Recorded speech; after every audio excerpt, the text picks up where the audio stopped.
허환구의 라디오 오늘. 여러분 안녕하십니까, 허환구입니다. 오늘도 무척 추운 하루였습니다. 봉화의 아침 최저기온이 영하 15.4도, 안동도 영하 13.5도를 기록했습니다. 강추위에 외부 활동이 줄어든 탓일까요? 코로나 신규 확진자도 줄었죠. 사흘 만에 다시 1000명 아래로 떨어져서 967명을 기록했습니다. 계속해서 이 확산세가 멈췄으면 하는데요.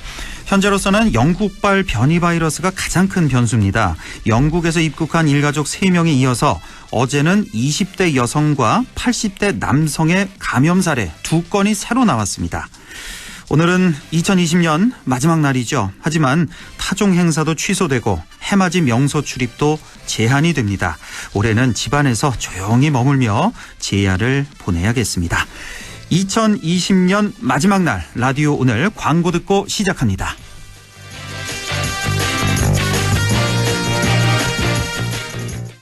자, 따라해보세요. 이카운트 ERP 4만원 회계관리, 이카운트 ERP 4만원 재고관리, 이카운트 ERP 4만원 생산관리. 사업 성공 함께해요. 이카운트 ERP의 모든 기능을 월 4만원에 드립니다. 이카운트. 가입비 부가세 별도.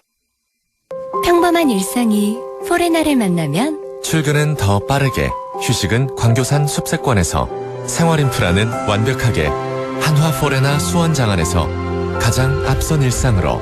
특별한 일상의 시작 포레나, 하나 포레나 수원장안 1644-5060 한화건설. 서울사이버 대학을 다니고 나의 성공시대 시작됐다.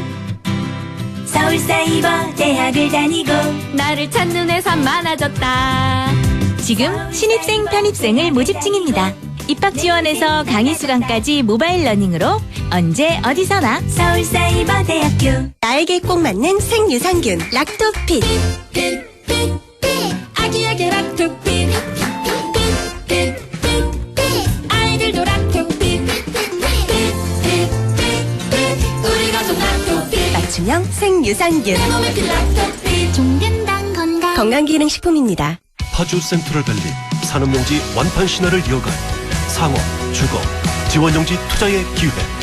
역세권 입지에 서울 문산 고속도로까지 남북경협의 수혜지에서 프리미엄 투자의 중심지로 거듭날 파주 센트럴밸리. 문의 1522-0844. 네, 라디오 오늘 목요일 순서 시작합니다. 1부 따끈따끈한 경제 이슈 짚어보는 이인철의 시사경제 함께 하겠고요. 2부 이슈 오늘에서는 코로나 탓에 혈액 확보에 비상이 걸렸습니다. 헌혈이 줄어서 혈액 보유량이 많이 줄었다는데요. 잠시 후 대구경북 혈액원을 연결해서 자세한 얘기 들어보겠습니다. 이어서 김성수 시사평론가와 함께하는 시간 세상 읽기도 이어가겠습니다. 라디오 오늘 생방송 놓치신 분들은 유튜브로도 다시 들으실 수 있습니다. 많은 애청 바랍니다. 네, 경제 이슈 짚어보겠습니다. 이인철의 시사경제. 오늘은 2020년 올 한 해 우리 경제를 돌아보겠습니다. 경제 총결산 참 좋은 경제연구소 이인철 소장과 함께하죠. 소장님 안녕하십니까? 네, 안녕하세요. 예, 올해 얘기는 코로나 빼놓고는 말을 할 수가 없을 정도. 자, 올해 우리 경제 22년 만에 처음으로 마이너스 성장이 거의 확실한 거죠? 그렇습니다. 정부는 올해 우리나라 경제 성장률이 마이너스 1.1%로 전망을 하고 있습니다. 예. 한국 경제가 마이너스 역성장한 것은 과거 2번밖에 없습니다. 오일 쇼크가 있었던 1980년대 마이너스 1.6% 있고요. 예. 또 IMF 이듬해였던 1998년 마이너스 5% 넘게 단 2차례인데 올해 마이너스 성장이 확정이 되면 외환위기 충격 이후 22년 만에 역성장을 하게 됩니다. 그런데 큰 흐름으로 보면 3년 연속 경기가 하강 국면에 있다라는 건데요. 2017년 3.2%를 고점으로 2018년에 2.9, 지난해는 2.0입니다. 코로나 팬데믹이 내수를 급격히 얼어붙게 만들었습니다. 수출은 그나마 상저하고 하반기 들어서 좀 회복세를 보였죠. 예. 여기에다 코로나 대응을 위해서 올해 본예산 512조 플러스 뭐 4차례 걸친 추경까지 하면서 경기 부양에 나섰죠. 뭐 그나마 올해 우리나라의 성적표 마이너스 1.2를 외국과 비교하게 되면 중국을 제외하고는 가장 좋은 성적표입니다. 그러니까요. 80년의 5.1 쇼크, 98년의 IMF 시대, 그때 이어서 이제 올해 2020년 코로나로 마이너스 성장이 확실하다는 말씀이시고, 사실 이렇게 돌이켜보면 그 3차 대유행만 없었어도 플러스 성장 기대해 볼 수 있었지 않습니까? 그게 좀 못내 아쉬워요. 그렇습니다. 그렇죠? 예, 4분기에. 이 방역이 곧 경제라는 아마 인식을 갖게끔 했던 부분이 아닌가 좀 아쉬운 대목입니다. 예, 지금 뭐 변이 바이러스 다시 유행할 것도 같은데 반드시 좀 잡아야 되겠고, 역시나 코로나 영향으로 가장 큰 피해를 본 건 자영업자 소상공인들이겠죠? 그렇습니다. 소상공인 10명 가운데 7명이 코로나 때문에 매출이 타격을 입은 것으로 조사가 됐습니다. 소상공인연합회가 소상공인 1000여 명을 대상으로 실태 조사를 했는데요. 올해 매출이 지난해보다 줄었다라는 응답이 70.8%였습니다. 변화가 없다가 28%, 늘었다가 0.7% 그쳤습니다. 아, 늘었다는 0.7%군요. 그렇습니다. 예. 매출이 줄어든 소상공인들 얼마나 줄었을까? 평균 매출 감소 비율은 37%였는데요. 매출 감소폭이 가장 큰 건 여가 서비스업이었습니다. 44%. 예. 반토막이 났고요. 예. 교육 서비스업, 숙박 음식점업, 소매업 순회업으로 매출이 많이 줄었습니다. 이들 소상공인 지금 가장 경제적으로 어려운고 부담이 되는 게 뭡니까? 라는 게 바로 이 임대료를 꼽았습니다. 예. 68%가 임대료를 꼽았고 인건비, 각종 세금과 대출 이자의 순이었는데 뭐 그래서 정부가 일단 이 다음 달 11일부터 3차 재난지원금입니다. 당초 예상보다 3배가량 많은 9조 3천억 원을 지급하기로 했습니다. 예. 자, 소상공인들 올해 지난해보다 매출이 줄었다가 70% 정도 됐고 늘었다가 0.7%입니다. 나머지 이제 뭐 비슷했다일 텐데, 역시 이 0.7%는 일부, 극히 일부 배달업종 뭐 이 정도가 포함이 되겠네요. 그렇죠. 그렇습니다. 뭐 택배업종 뭐 이런 거. 언택트의 이제 수혜입은 일부 이제 업종입니다. 그렇습니다. 예. 자, 이렇게 실물 경기가 좋지 않았음에도 불구하고 참 아이러니하게도 우리 주식시장, 뭐 전 세계가 다 그렇죠. 주식시장은 그 어느 때보다 활황세. 2,800선도 단숨에 넘어서 이제 꿈의 3,000선도 머지 않아 보이는 상황이에요. 그렇습니다. 종합주가지수가 나흘 연속 사상 최고가로 한 해를 마감을 했습니다. 예. 어제까지 올라서 2,873인데요. 예. 지난해 올해 초가 2,197로 출발했으니까 올 한 해 동안 30% 넘게 올랐습니다. 예. 그리고 지난 3월의 저점이 1,457이었으니까 거의 2배 가까이 오른 겁니다. 저점 대비. 예. 자, 이렇게 국내 증시가 연일 사상 최고치를 갈아치운 데는 여러 가지 이유가 있습니다만 이 개인 투자자들 외국인을 이겨냈다. 동학개미가 한 유가증권 시장에서만 47조 넘게 국내 주식을 거의 싹쓸이했습니다. 두 번째, 우리 기업들의 실적도 나쁘지 않았는데요. 반도체가 이후로 호황을 보였고요. 예. DBIG로 대변되는 바이오, 배터리, 인터넷 게임 업종주들 코로나19 속에서도 역대 최고의 실적을 냈습니다. 네. 또 하나가 이제 이 미국 달러와 계속해서 약세를 보이고 있다는 점인데요. 지금 코로나 극복을 위해서 각국이 재정 확대 정책을 펼치고 특히나 미국이 바이든 행정부 이후 1,000조 원 규모의 추가 경기 부양책이 미 의회를 통과를 했습니다. 예. 이런 이후로 외국인 주식 투자자들마저도 최근 들어서는 국내 주식을 사들이고 있습니다. 예. 자, 지난 3월 그 팬데믹 때 1,400대까지 내려갔을 때만 해도 이렇게나 급격한 V자 반등이 나올지, 연말에 2,800선을 훌쩍 뛰어넘을지 예상한 아마 전문가들 단 한 명도 없을 것 같은데요. 우리 소장님 혹시 보셨습니까? 이렇게 예상한 사람? 전문가들의 예상치는 다 빗나갔는데요. 그렇죠. 지금 증권사 리서치 센터의 최고 고점이 2,500이었고요. 아, 그래요? 최고 저점이 1,850이었습니다. 아, 다 하단과 빗나갔네요. 상단을 모두 다 빗나갔죠. 그렇네요. 예. 참 이렇게 보면 세계 증시에 그 어떤 악재가 나온다 그래도 다 해결책이 있다라고 이렇게 해석이 되면서 참 이상한 현상을 보게 된 올해 증시였고요. 올해는 또 부동산 얘기 빼놓을 수 없겠죠. 올해 전국 집값, 전세값 모두 큰 폭으로 올랐죠. 그렇습니다. 올해 전국의 집값이 14년 만에, 전세값은 9년 만에 가장 큰 폭으로 올랐습니다. 네. 이 KB국민은행의 데이터인데요. 올해 전세값, 전국 집값은 평균 8.35% 올라서 노무현 정부 시절 2006년 당시 11% 상승 이후 14년 만에 가장 높았습니다. 서울의 집값이 두 자릿수 오른 가운데 강남보다는 강북 지역의 상승률이 더 높았고요. 예. 또 올해 전국에서 집값이 가장 크게 뛴 지역은 바로 세종시입니다.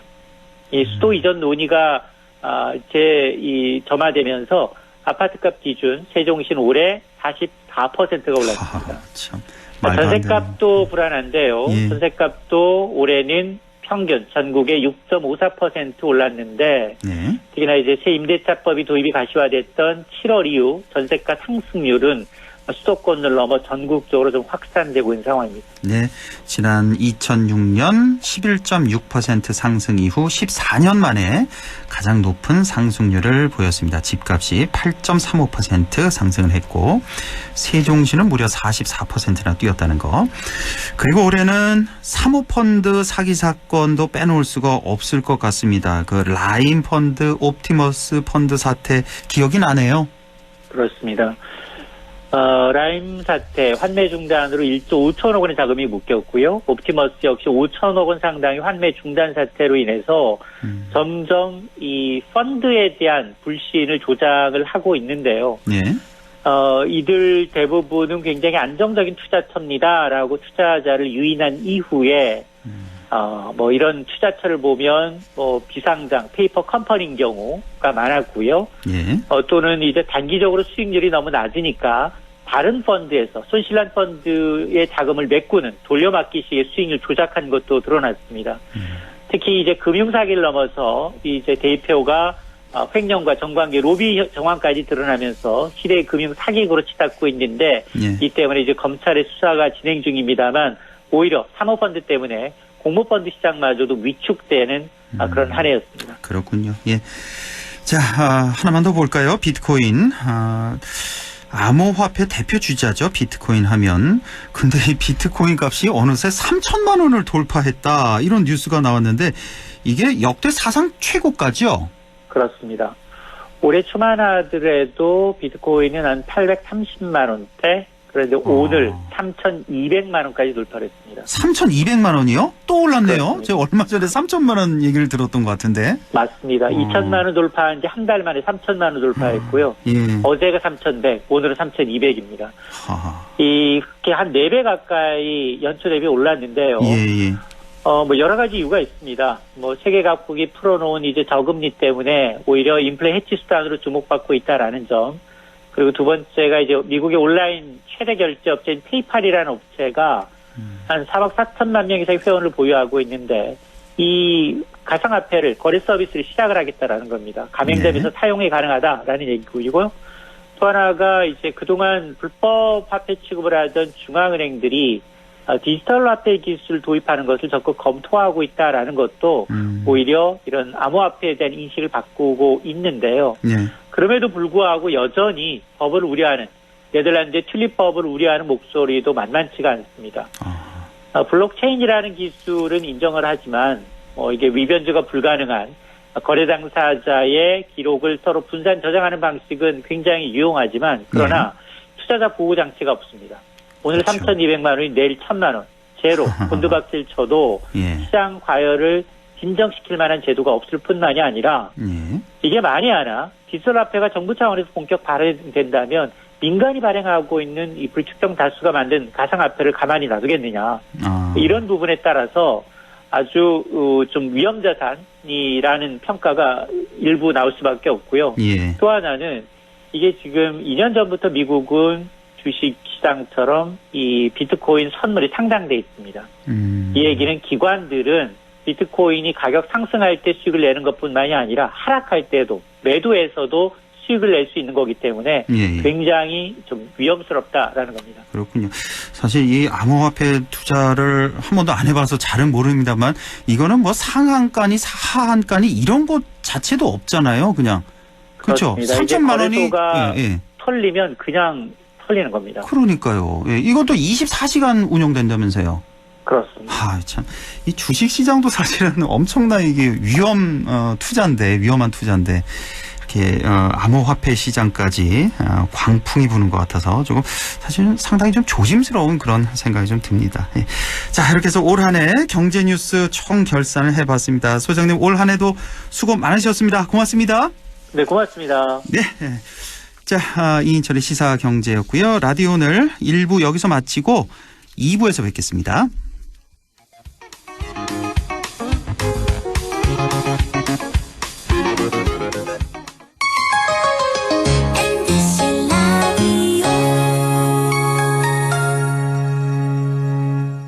할인점보다 더 실속 있고 편의점보다 더 편리하게 살 수 있는 곳, 시장보다 더 정이 넘치고 백화점보다 더 품격 있는 곳, 이런 곳이 없을까요? 네, 우리 동네 우리 할인점 펀마트가 있습니다. 지난 25년간 항상 고객과 함께한 펀마트. 용상점, 자이점, 신용주점, 사천점에서 새롭게 고객님께 다가갑니다. 펀마트. 문경에 가면 약돌 한우 있고 약돌돼지 있고 또 뭐가 있지? 문경 약돌 축산물 종합유통센터가 있다. 입에서 살살 녹는 약돌 한우, 약돌 돼지를 사고 맛보고 즐길 수 있는 곳. 문경에 가면 문경 약돌 축산물 종합유통센터. 미네랄이 키운 자연의 맛 문경 약돌 한우돼지. 확진자를 간호했다는 이유로 빈집에서 자가격리를 한 간호사. 코로나 의심 증상만으로 최종 면접의 기회를 포기한 취준생. 생업을 걱정하기보단 완치 후 백신 개발을 위해 혈장을 기증한 부부. 확진의 기로에서 확신으로 스스로를 멈춰준 사람들. 고맙습니다. 당신의 확신이 수많은 확진을 멈췄습니다. 공익광고협의회.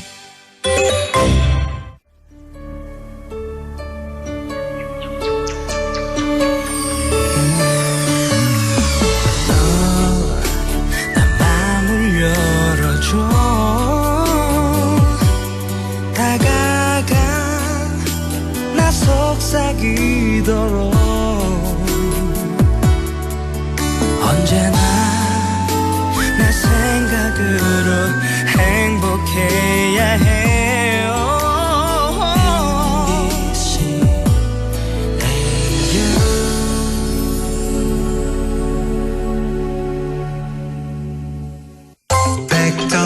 MBC 라디오 100.1 MBC 라디오.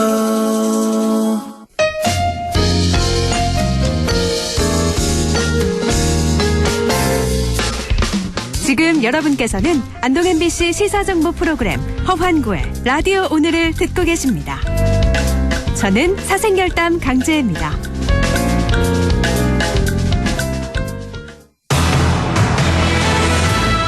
네, 6시 23분 33초 지나고 있습니다. 라디오 오늘 2부 순서 이슈 오늘 시작하죠. 코로나19 3차 재유행으로 혈액 확보에 비상이 걸린 상황입니다. 혈액 보유량이 부족해서 긴급한 수술이 어려워질 수도 있는 상황이라는데요. 대구 경북 혈액원의 김월수 대리를 연결해서 자세한 얘기 들어보겠습니다. 김월수 대리님 안녕하십니까? 네, 안녕하세요. 그러니까요. 지금 이 코로나 때문에 혈액이 부족하다 이런 얘기 자꾸 들리고 있는데 네네. 제가 알고 있기로는 한 5일치 정도는 있어야 되는 걸로 알고 있는데 지금 네네. 뭐 며칠치 정도나 있는 겁니까?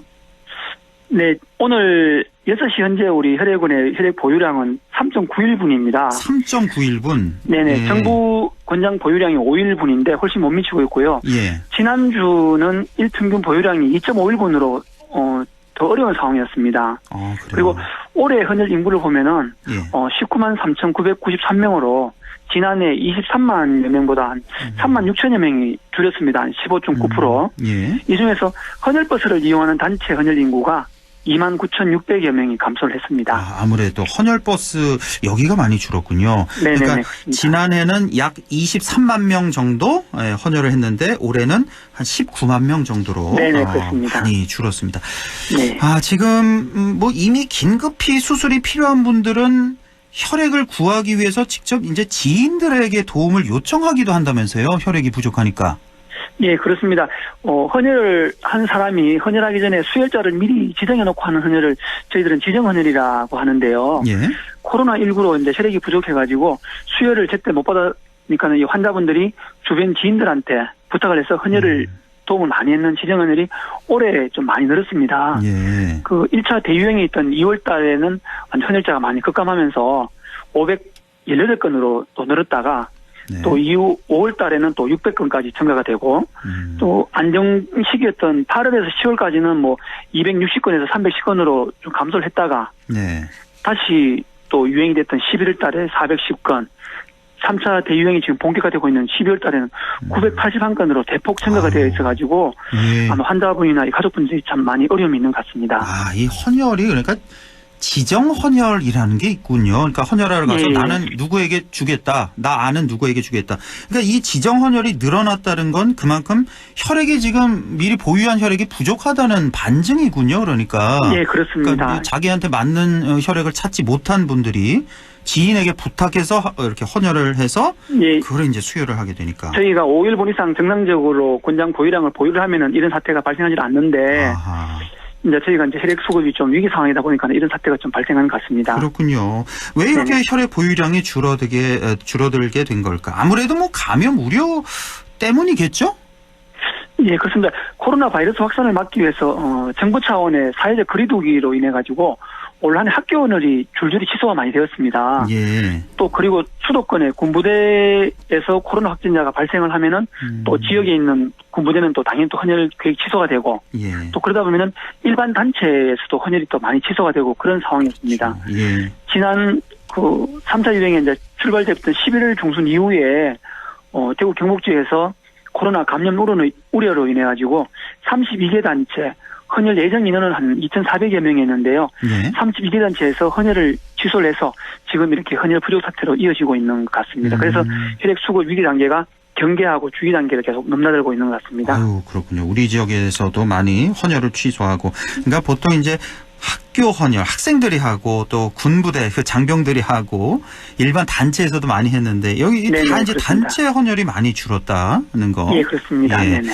그리고 또 심지어 헌혈하다가 혹시 코로나에 감염되는 거 아니냐 이런 걱정하는 분들도 계신데 이 헌혈한다고 해서 코로나에 감염되고 뭐 이런 건 아니잖아요. 예, 당연히 그렇습니다. 그렇죠. 우리나라의 혈액 관리 체계는 전 세계적으로도 이게 모범 사례로 좀 꼽힐 만큼 우수한 관리 체계를 갖추고 있고요. 그러다 보니까 헌혈로 인해서 코로나19나 뭐 다른 바이러스에 감염되지는 않습니다. 또 올해 또 연초에 질병관리청 발표에 의하면은 혈액으로 코로나19 바이러스가 퍼질 가능성은 지극히 낮다고 했고 또 헌혈, 수혈 등으로 혈액을 통해서 코로나19에 감염된 사례는 뭐 보고되고 있지 않다고 발표를 한번 했었거든요. 또 그리고 우리 체열 현장에 있는 우리 직원들은 헌혈자하고 접촉할 때마다 손 소독도 하고 또 헌혈에 사용되는 모든 체열 기구들은 또 무균으로 처리되기 때문에 안심하시고 헌혈에 참여하셔도 됩니다. 그렇죠. 예, 헌혈을 통해서 감염되지는 않는다. 네네, 말씀이시고 그렇습니다. 혹시요 이거는 좀 궁금해서 여쭤보는데 헌혈하기 전에요. 뭐 간이 검사 같은 거, 뭐 코로나 검사 신속히 하는 거 이런 것도 혹시 하나요? 코로나 검사는 하질 않고 우리가 이제 수혈용으로 적합한지 안 한지 이제 헌혈 사정 헌혈할 수 있는지 조건을 이제 그 비중 검사, 혈액 무게 검사를 하는 게 있고요. 그 다음에 거기서 통과가 되면은 이제 가져와 가지고 혈액 검사를 합니다. 저희가. 그래요. 네네. 그 헌혈이 안 되는 분들은 대표적으로 어떤 분들이 계시죠? 뭐 혈압이 높다든지 약을 복용하시다든지 이런 분들이 이제 헌혈에 좀 체중은 보통 몇 킬로그램이 안 되면은 못 하는 겁니까? 45kg 이하 경우 45kg 이하는 헌혈을 하고 싶어도 못 하고 이런 뭐 몇 가지 제한 조건이 있군요.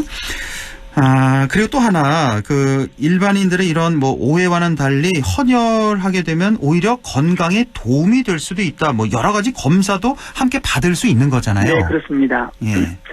네, 헌혈은 자신의 건강과 위해서도 이게 좋지만은 또 남을 위해서 아무 대가 없이 자신의 혈액을 기증하는 사랑의 실천이고요. 네. 헌혈을 하게 되면은 기본적으로 혈액형 검사, B형 간염 바이러스 항원 검사, C형 간염 바이러스 항체 검사, 매독 항체 검사, 감기능 검사 등 여러 가지 검사를 실시하고 있기 때문에 본인의 건강 상태를 점검할 수 있어서 건강에 도움이 된다고 볼 수 있습니다. 예. 그리고 헌혈을 또 하게 되면은 건강하고는 좀 별개인데요. 예. 또 2010년 7월 1일부터 헌혈 종류에 상관없이 헌혈 1회당 4시간 봉사 시간으로 또 인정을 해드리고 있고요. 예. 또 헌혈을 하면 헌혈 정서가 지급이 되는데 예. 이 정서는 수혈 받은 사람이 나중에 병원에서 진료비 계산할 때 제출을 하게 되면은 그 진료비의 수혈 비용 중에서 예. 본인 부담만큼 공제를 받을 수가 있습니다. 아, 그래서 잠깐만요. 이 헌혈 정서는 다시 한 번만. 그 헌혈 증서를 일단 받아놓고 이 받아놓은 네. 사람이 만약에 나중에 아파서 수혈을 하게 된다면 네네네. 그렇게 되면은 그 사람은 본인 부담액, 그러니까 수혈 비용 중에서 본인 부담액을 제공받을 수 있다고요? 예, 그렇습니다. 이런 것도 있군요. 그러니까 이게 본인뿐만 아니라 예. 타인도 되기 때문에 헌혈 정서가 양도가 가능합니다. 아, 그래요? 그러니까 본인이나 타인이나 모든 분들이 수혈을 받을 경우에 예. 그 본인 헌혈 정서나 타인 정서를 병원에 제출하면은 그런 혜택을 좀 받을 수 있습니다. 그렇군요. 네네. 예. 자, 참 뭐 이렇게 헌혈하면은 뭐 본인 건강도 챙길 수 있고 또 생명을 또 함께 나눈다는 그런 고귀한 운동에 동참한다는 그런 자부심도 느낄 수 있을 것 같고요. 네, 그렇습니다. 자, 지금 뭐 혈액원에서 혈액이 부족해서 뭐 여러 가지 이 문제를 해결하기 위해서 다양한 노력을 기울이고 계실 텐데 지금 혈액 확보가 생각보다 쉽지는 않은 것 같은 상황이 어떻습니까? 예, 맞습니다.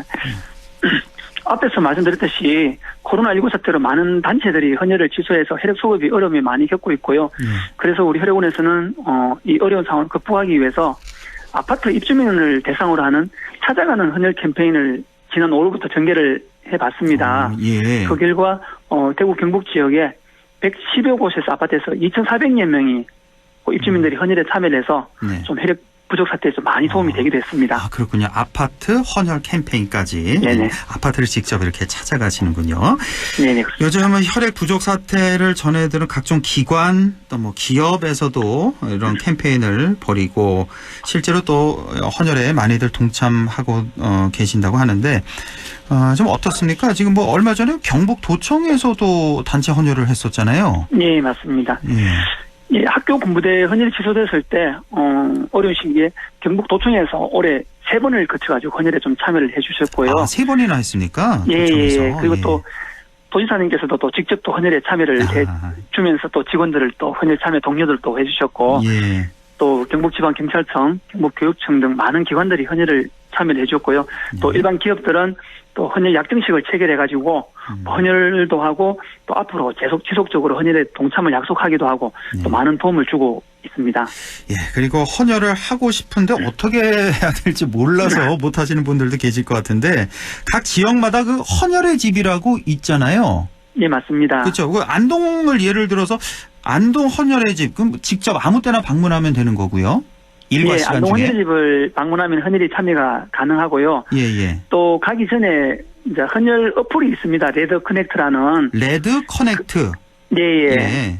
그 어플을 설치를 해가지고 그 레드 커넥트에서 헌혈하기 전에 사전 문진도 하고 또 본인이 원하는 날짜하고 시간을 예약한 후에 그 안동 헌혈집을 방문하면은 대기 시간 없이 바로 헌혈에 참여를 할 수가 있습니다. 예.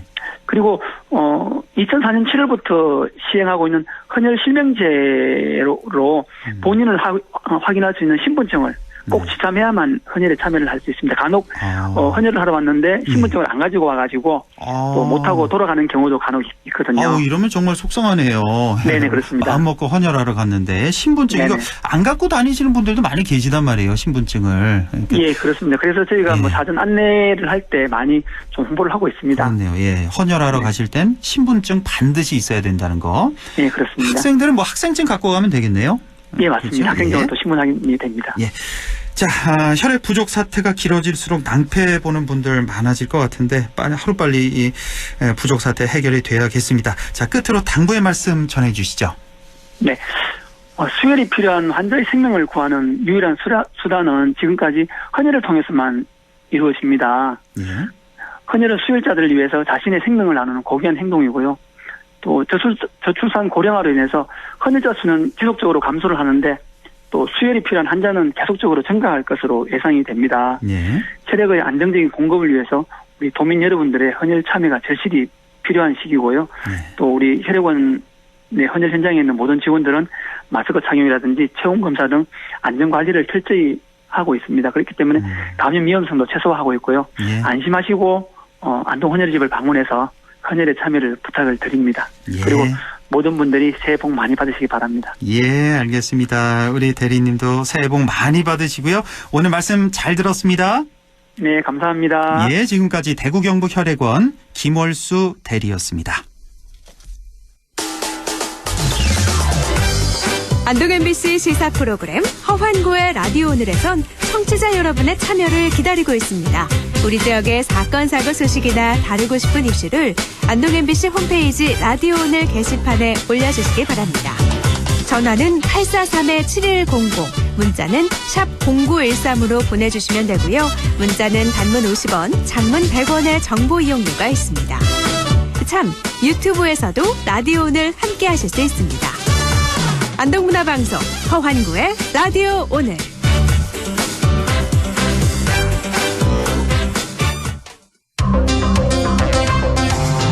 네, 김성수의 세상 읽기 시작합니다. 오늘도 김성수 시사평론가와 함께하죠. 평론가님 안녕하십니까? 안녕하세요. 김성수입니다. 예, 2020년 마지막 날 왜 이렇게 저의 애를 많이 태우셨는지. 전화통화를 한 20-30통 한 것 같아요. 예, 근데 지금 막 연결이 돼서 예, 정말 다행입니다. 저 자가 격리를 하고 있는 중인데. 아, 그러세요. 근데 예. 지금 집에 혼자 있거든요. 그러다 보니까 그냥 깜빡 잠이 든 것 같아요. 아이고, 근데 연결돼서 천만 다행이고요. 얼마 전에 최영일 평론가도 한번 깜빡 잠이 들어서 연락을 못한 적이 있었는데 어쨌든 다행입니다. 오늘은 이제 대통령 인사 얘기를 좀 해볼 텐데 어제 일단 있었어요. 그 법무장관 박범계 의원, 환경장관 한정혜 의원 임명되고 보훈처 장관급이죠. 보훈처장도 이제 3명이 임명됐는데 오늘 또 참모진도 인사가 있었죠.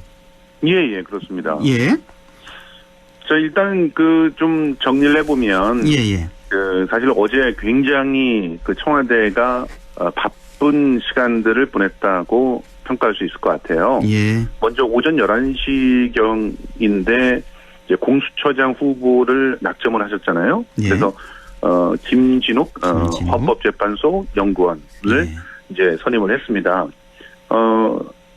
두 사람의 최종 후보가 대한변협에서 선출한 3명 중에 2분이 선정이 됐는데 한 사람은 판사고 한 사람은 검사였어요. 그렇습니다. 그래서 이건희 변호사 같은 경우도 이제 굉장히 강직한 성품에 또 두루두루 신망이 있는 그런 분이었고요.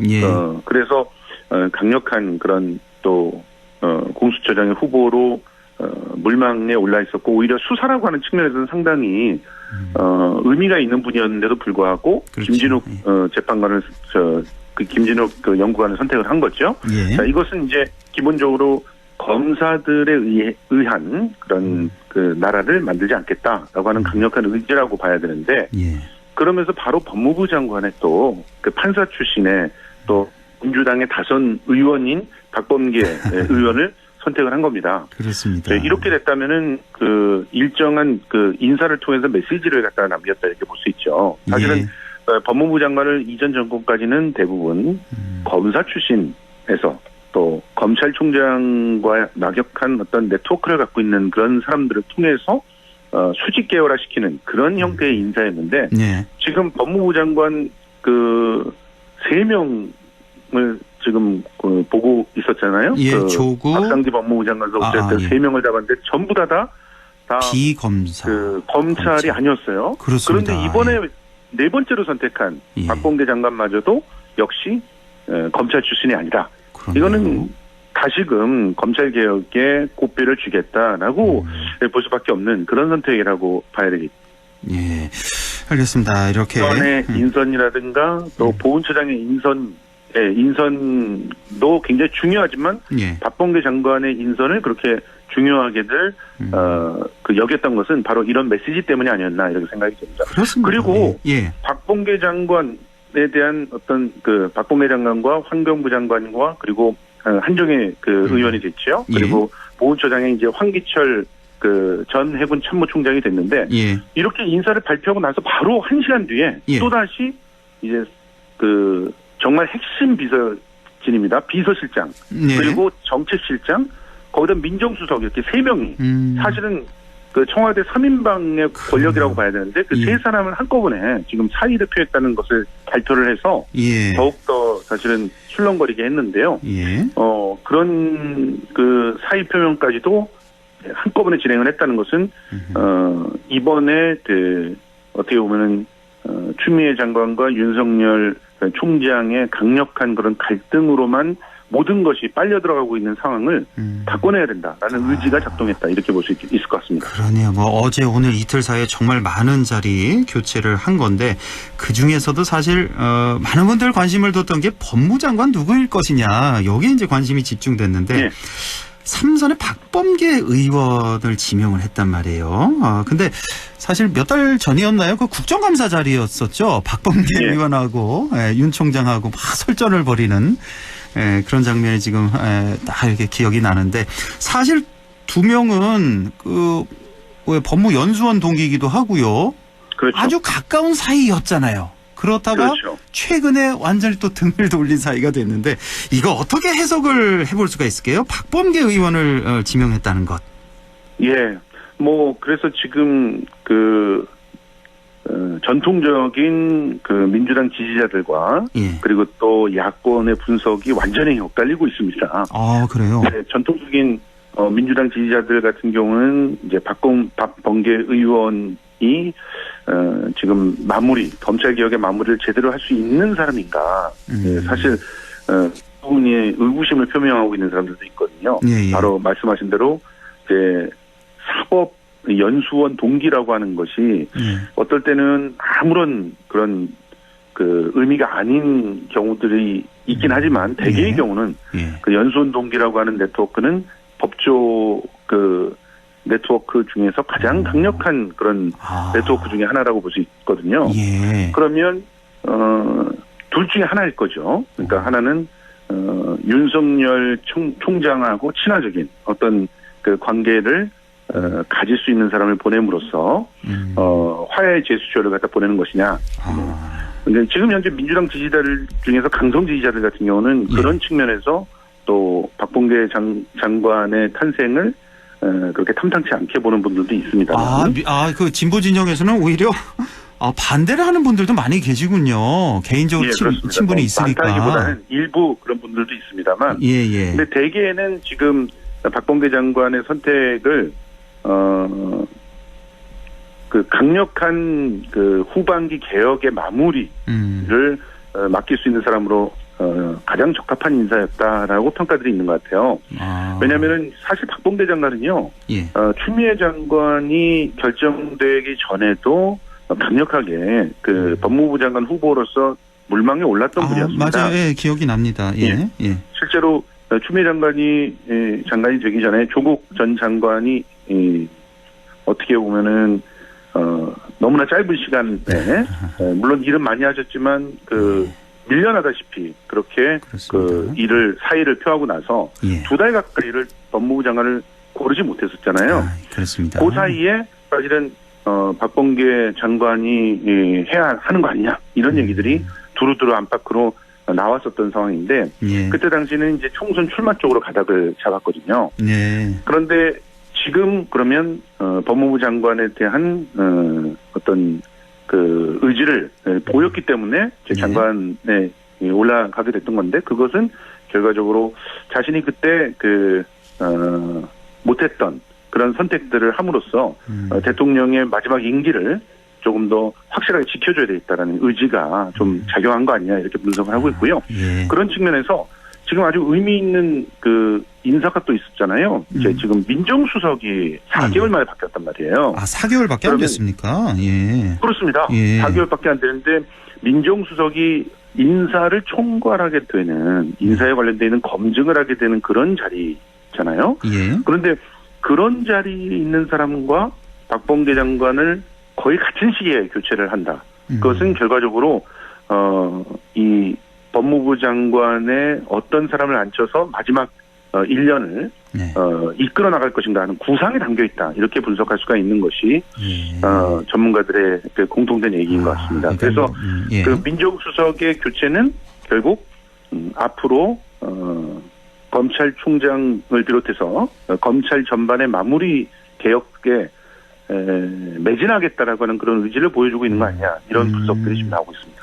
아무래도 법무장관이란 자리와 민정수석이란 자리 좀 긴밀한 관계니까 두 자리에 좀 어떤 호흡을 맞추기 위해서 앞으로 검찰 개혁 마무리를 위해서 원래 그 법무부 장관 그다음에 민정수석을 전부 검찰 출신들이 채웠었어요. 원래 그랬었잖아요. 그러면서 검찰들의 어떤 권력을 보장해주면서 검찰을 사실상 자신이 입맛에 맞게 정권이 좀 이렇게 부렸던 면들이 있지 않습니까? 심지어 그렇습니다. 박근혜 정권 때에는 비서실장서부터 시작해가지고 4명이 전부 다. 그러니까 검찰 출신이었던 그런 상황들도 있었지 않습니까? 그런 적도 있었나요? 그러다 보니까 검찰의 권력이 비대해지고 검찰이 좌우하는 그런. 이제 지금 현재 민정수석은 뭐 이따가도 말씀드리겠지만 사실상 검찰 출신인 사람을 선택을 했어요. 그런데 검찰 출신이면서도 굉장히 참 이질적인 행보를 보이는 사람을 선택함으로써 앞으로의 어떤 그 검찰 개혁에 일정한 그 신호를 주고 있다, 이렇게 볼 수 있을 것 같습니다. 그렇군요. 어쨌든 이제 마무리할 시간이 한 2분 정도 남았네요. 그래서 마지막 질문 드려야 될 것 같은데, 자, 이런 어제 오늘 대통령의 인사로 메시지를 준다고 봤을 때 앞으로 남은 임기 어디에 주력하게 될까요? 자, 보십시오. 지금 그 비서실장 중에서 비서진 중에서 비서실장과 정책실장과 민정수석이라고 하는 건 가장 중요한 요직입니다. 근데 그 중에서 지금 세 자리를 다 바꾸려고 하다가 정책실장은 유임하는 그런 가닥으로 이제 가면서 비서실장과 민정수석을 바꾸는 거예요. 그러면 비서실장이라고 하는 자리는 그 대통령을 보좌하는 그 가장 그 중심적인 자리인데 그 자리에 유영민 그 전 장관을 낙점을 했다. 근데 유영민 전 장관이라고 하면은 사실 기업인 출신이지만 문재인 대통령과는 굉장히 가까운 사이라고 봐야 되거든요. 그렇죠. 실제로 그 문재인 대통령의 부탁을 받고 사지라고 할 수 있는 해운대에서 2번이나 장렬하게 전사를 하셨던 분입니다. 거기가 하태경 의원 그 지역구죠? 맞습니다. 그렇죠. 그러다 보니까 이 유영민 장관의 그 기본적으로 기업과 IT 쪽에서 그 쌓여져 있는 그런 전문성보다도 실제로는 마지막 1년을 함께 보낼 수 있는 가장 믿을 만한 사람을 선택을 했다, 이렇게 볼 수가 있는 거고요. 민정수석은 아까도 말씀드렸지만 이 신현수 전 실장이 원래 검찰 출신이에요. 그것도 본인이 대통령 그 청와대에 있었을 시절에 바로 밑에서 그 민정수석의 업무를 도왔던 분입니다. 그러면 그런 분을 선택함으로써 그 앞으로의 인사 부분에 있어서도 가장 그 자신의 속내를 잘 이해할 수 있는 그런 그 사람으로서 거기를 지키게끔 하고, 그리고 검찰 출신이긴 하지만 그 문재인 대통령과 함께 사실은 검찰을 그만두다시피 했어요. 그러니까 그 청와대 일을 딱 마지막으로 하고 검찰의 경력은 끝납니다. 그리고 오히려 이제 국정원이라든가 이런 데서 나머지 그 경력들을 쌓으면서 지금 왔다라고 하는 것은 검찰에 대해서 지금 대통령이 생각하고 있는 그 개혁의 정도와 또 그 깊이를 가장 잘 이해하고 있는 분 중에 하나다. 이런 분을 이제 박범계 장관과 함께 포진시켰다고 하는 것은 오히려 더 강도 높은 개혁들을 요구하고 있다, 이렇게 볼 수 있기 때문에 앞으로의 1년이 굉장히 또 검찰들에게 있어서는 그 새로운 검찰의 시스템을 만나게 되는 1년이 되지 않을까 하는 그런 생각들이 좀 있는 인사였다고 볼 수 있습니다. 다만 이제 정책 실정이 바뀌지 않았다는 것은 경제적 기조는 일정 정도 좀 유지를 하겠다라고 하는 그런 의미로 보이거든요. 그런 측면에서 부동산 문제라든가 이런 문제에 대해서 불만을 좀 갖고 계시는 분들에 대해서는 지금 일단은 바로 선택은 하지 않았다는 점이 시사하는 점이 있지 않을까 생각을 합니다.